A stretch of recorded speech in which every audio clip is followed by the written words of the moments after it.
ირანზე ზეწოლა 5 შაბათს 2026 წლის 9 აპრილს ჩუმდა სახიფათო ფაზაში შევიდა. კრიზისის ცენტრი ახლა აღარ არის მხოლოდ რაკეტა, დრონი ან აფეთქება. ეხლა გაძლიერდა შესაძლებლობა, რომ დუბაი შეიძლება აღარ იყოს ის გზა, რომელიც თეირანს ფინანსურად სუნთქვაში ეხმარებოდა.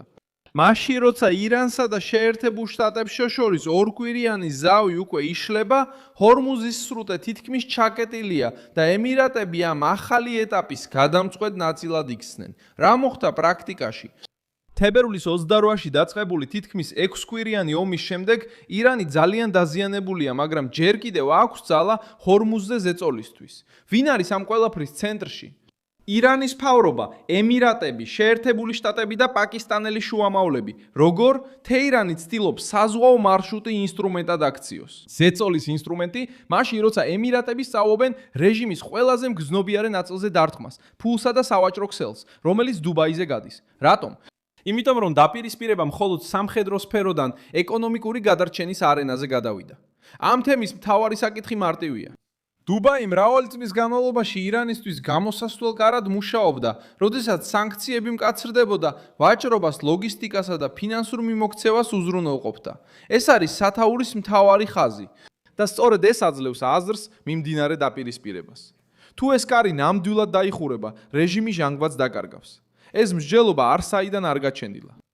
ამერიკის შეერთებული შტატების ხაზინამ უკვე აღწერა ბოლო მოქმედებებში, თუ როგორ იყენებდნენ ირანული ქსელები ფიქტიურ კომპანიებს ემირატებში, ირანის გარეთ ანგარიშებს, სავალუტო ბიუროებსა და ყალბ დოკუმენტაციას ნავთობის შემოსავლების გადასატანად და ირანის სამხედრო აპარატის დასაფინანსებლად. 2020 წელს ვაშინგტონმა კვლავ ისაუბრა რეჟიმის ეგრეთ წოდებულ პარალელურ საბანკო სისტემაზე და დაასახელა ოპერატორები, რომლებმაც მილიარდები გაათეთრეს საფარის კომპანიებისა და ირანის გარეთ არსებული სტრუქტურების მეშვეობით. სხვა სიტყვებით რო ვთქვათ, დუბაი მხოლოდ გეოგრაფიული მეზობლობა არ იყო, არამედ ფინანსური მექანიზმიც. ეხლა კი იწყება მოძრაობა, რომელიც ნამდვილად აშინებს თეირანს. როიტერსმა გაავრცელა ინფორმაცია, რომ ემირატები აფასებენ ირანთან დაკავშირებული მილიარდობით დოლარის აქტივების გაკინვას, რაც შეიძლება მიაღწიოს 50 მილიარდი რუალია. ეს ტექნიკური დეტალი არ არის. ეს არის მუქარა, რომ გადაიჭრას ის მოკლე გზა, საიდანაც გადიოდა ვალუტა, გადახდები, კომერციული საფარი და იმ ქსელის ნაწილი, რომელმაც სანქციების მიუხედავად რეჟიმი შეინარჩუნა. უბრალო ენით რომ თქვათ, ეს არ იქნებოდა ცეცხლოვანი შეტევა. ეს იქნებოდა ფინანსური წნეხი, რომელსაც შეუძლია უფრო მეტად ატკინოს და უფრო დიდხანს გაგრძელდეს. ეს კიდევ უფრო მძიმეა, რადგან ჰორმუზი კვლავ შეზღუდულია. ნაკადი ნორმალურის 10%-ზე ნაკლებზე დაეცა. ადენოკის ხელმძღვანელმა თქვა, რომ სრუტე ფაქტობრივად დახურულია და 220 დატვირთული გემი გაჩერებულია. ირანი კვლავ ცდილობს დაწესოს გავლის პირობები და უკვე შეზღუდა ყოველდღიური მოძრაობა. შედეგად, მსოფლიო ნავთობის დაახლოებით 20% კვლავ გაჭედილია პლანეტის ყველაზე მგრძნობიარე ვიწრო წერტილში, რაც ბაზარს ნერვიულს ტოვებს და აძლიერებს ზეწოლას მთელ რეგიონზე. რეალურ სამყაროში ეს უკვე აისახება ხალხის ჯიბეზე და ქვეყნების სტრატეგიაზე. ემირატებისთვის თავდასხმებისა და ბლოკადების შემდეგ ისე ღია დარჩენა, როგორც ადრე, ნიშნავს პრობლემის გამოკვებას.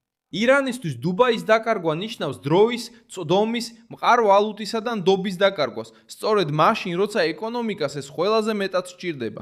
შესაბამისად, ზავმა პრობლემა არ გადაჭრა, მან უბრალოდ შეცვალა კონფლიქტის ფორმა, რაც ცეცხლის შეწყვეტას გავდა, ბერკეტებისთვის ბრძოლად გადაიქცა. ერთი მხრივ ირანი ცდილობს ჰორმუზის სრუტე ზეწოლის ბერკეტად აქციოს. მეორე მხრივ, ემირატები განიხილავენ დუბაის ფინანსური ჩახშობის ბერკეტად გადაქცევას. ეს არის ამჟამინდელი ყველაზე მნიშვნელოვანი ამბავი. ბრძოლის ველი კვლავ ყურეშია, მაგრამ ყველაზე მწვავე გადაწყვეტილება შეიძლება ბანკებიდან, თავისუფალი ზონებიდან, სადაზღვევო კომპანიებიდან და იმ უწყებებიდან გამოვიდეს, რომლებიც ვაჭრობას აკონტროლებენ. ამიტომ მთავარი ფრაზა პირდაპირია: დუბაი ომში ჩაერთო ახალი შეტევის დაწყების გარეშე. ის მაშინ ჩაერთო, როცა თეირანის ფინანსურ ზურგს დაემუქრა. თუ ეს ზეწოლა გაგრძელდება, ირანი შეიძლება აგრძელებდეს მკაცრ რიტორიკას, შეიძლება სცადოს ძალის მოპოვება ჰორმუზში და შეიძლება გაახანგრძლივოს დაძაბულობა, მაგრამ ამას გააკეთებს ნაკლები მანევრის სივრცით. სწორედ აქ აქვს სათაურს აზრი. რაც შეიძლება არც კი მოელოდა ამერიკის შეერთებული შტატების მთავრობა ასეთი სიცხადით არის ის, რომ თეირანის წინააღმდეგ ერთ-ერთი ყველაზე მძიმე იარაღი ამ ეტაპზე არ მოდიოდა დაბომბვიდან, არამედ იმ მარშრუტის ჩაკეტვა, რომელმაც წლების განმავლობაში რეჟიმს გადარჩენაში დაეხმარა.